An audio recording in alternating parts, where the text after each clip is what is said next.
Good morning guys. Na-miss niya ako. Hindi niya ako na-miss. Na-miss ko mag-vlog. Tagal na akong hindi nakakapag-vlog eh. Yung ganitong vlog. Yung magre-record ka ng a day in my life. Tapos hindi mo naman ipopost kasi re-record mo yung mga highlights kinabukasan.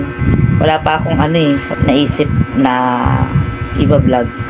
A day in my life muna tayo. Tingnan natin kung ilang araw aabutin ng a day in my life bago ako mag-post. Konting kwento lang sa mga makaka-relate. Pagka ganitong may pinagdadaanan tayo. Pagising, wala. Ayaw kumain, ayaw kumilos, ni bumangon ayaw. Ay kaya lang ako bumangon kasi sabi ko, makapag-vlog na. May pinagdadaanan ako. Dadaanan ko lang, di ko tatambayan. Maraming ganap pero hindi magulo isip. Yan ang good news. At least kahit maraming nangyayari, focus. Yung focus sa goal na okay, wala kang work. O sige, maghanap ka ng work. Pero ano ba talagang goal? Goal ko. Ang goal ko is yumaman. Aba, maraming gustong yumaman. Ang tanong, alam ba nila kung paano? Alam ba natin kung paano yumaman? Tapos, pag nalaman natin, inaaral siya. Tapos, pinagtsatsagaan. Tapos, yung nangyayari sa akin dati, aaralin ko. Kagaya nung nangyari sa akin noon sa galing ako ng Saudi. Pag-uwi ko ito sa Pilipinas, nagtinda ako sa EDSA ng mga sigarilyo candy. Sinabay ko yung pagtitinda ng Yakult. Sinabay ko yung pagtitinda ng fishball. Umi-income ako ng 3,000 hanggang 6,000 sa isang araw. Laki ng income pero hindi ikinayaman kasi merong mga hindi pa na-discover na mga learnings. Tsaka sa mga naatinan ko ng mga seminar trainings, hindi sapat na malaki kinikita mong pera. Hindi sapat na malaki savings mo. Kailangan kumikita ka, may savings ka, tapos may investment ka, may self-discipline ka, may strategy, may system, madami. Hindi lang sapat na sipag, tiyaga, talino, tiis, hindi lang ganun. Oo, pinaka the best talaga sa lahat na natutunan ko yung attitude. Talagang nagbago talaga attitude ko. From super pessimistic into optimistic. Shout out kay Sir Migs Viola, trainer ko sa call center. Sabi sa akin ni Sir Migs, you're so very pessimistic. Tapos tinanong ko yung kaklase ko, ano ibig sabihin ng pessimistic? Ayun pala, pag sinabing pessimistic, napaka-negative mo na person. Ano ibig sabihin ng negative na person? Ayun, magagalitin, iyakin, malulungkutin, mga negative na nararamdaman, ini-entertain. Paano mo i-divert into positive? Pag alam mong negative, huwag mo panindiganan. Positive. Noon, magagalitin ka, iyakin ka. Isipin mo, anong makakapagpasaya sa'yo? Anong makakapagpatanggal ng galit mo? Iwasan na umasa sa ibang tao. Gawin mo sa sarili mo. Ito example lang. Nalungkot ka, manalangin ka agad, takbo ka agad sa Panginoon. Hilingin mo agad, Ama, nalulungkot po ako. Accept mo. Kung ano yung totoong nararamdaman mo, accept mo. Tapos, tulungan mo po ako. Gusto ko po maging masaya.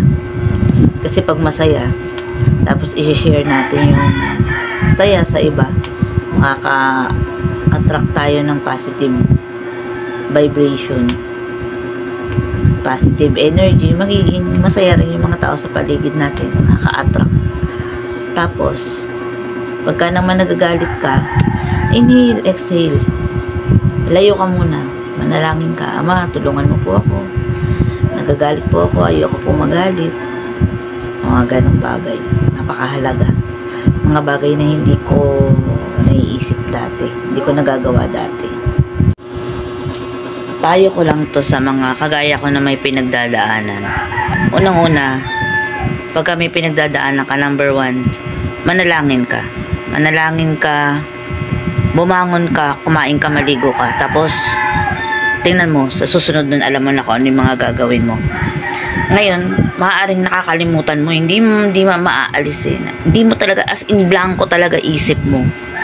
Kaya nangyayari rin sa akin yan. As in blanco talaga isip mo.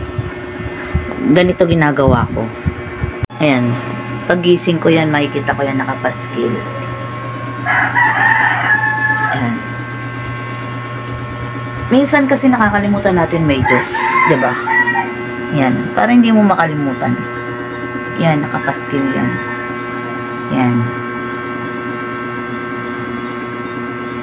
Yan. Yan. Nakapaskil sa buong bahay.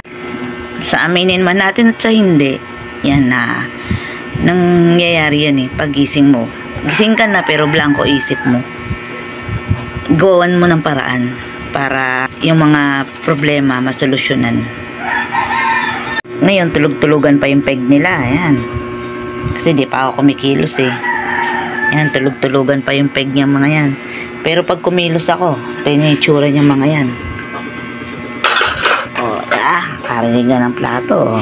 Kumakawag yung buntot. Gising na. Nakarinig na ng plato eh. Ngayon, wala masyadong tae, pero may ihi.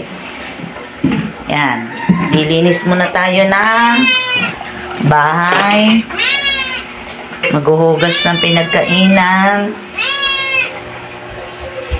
Pagkatapos natin maglampaso ng mga dumi ng hayop, habang nangyayari to, may kachat ako. Nag-a-apply akong trabaho. Dalawa yung kachat ko. Tapos at the same time, habang nag-a-apply akong trabaho, chinat ko rin yung anak ko. Sabi ko, mamili ka ng mga chicheria kay Papa Doms. Sabi ko, magtitinda ako. Babad ko yung mga puti. Gusto ko mang maglaba, walang sabon, walang pera pambiling sabon. Isa sa mga struggle ko yan. Gusto mong kumain. Pero ito nagpapasaya sa akin. Yan, yan ang nagpapasaya sa akin. Kape. Huwag magkalimutang magpasalamat sa Diyos na kahit na wala tayong pera, pero meron tayong nabibiling vitamins, pampalakas. Imokira AG by Amazing World Marketing Corporation. Imobit Zinc by Amazing World Marketing Corporation. Painit muna tayo ng tubig. Ayan, nakalista dyan. Mainit na tubig. Olive oil. Yung olive oil na expire na eh. Ito na lang ipapalit ko. Honey ginger. Donated by Richelle and Lawson Doria Bowley. Dalawin muna natin yung ating farm sa Haiti habang hinihintay yung mainit na tubig. Gusto kong magsaing, walang bigas, walang pambiling bigas.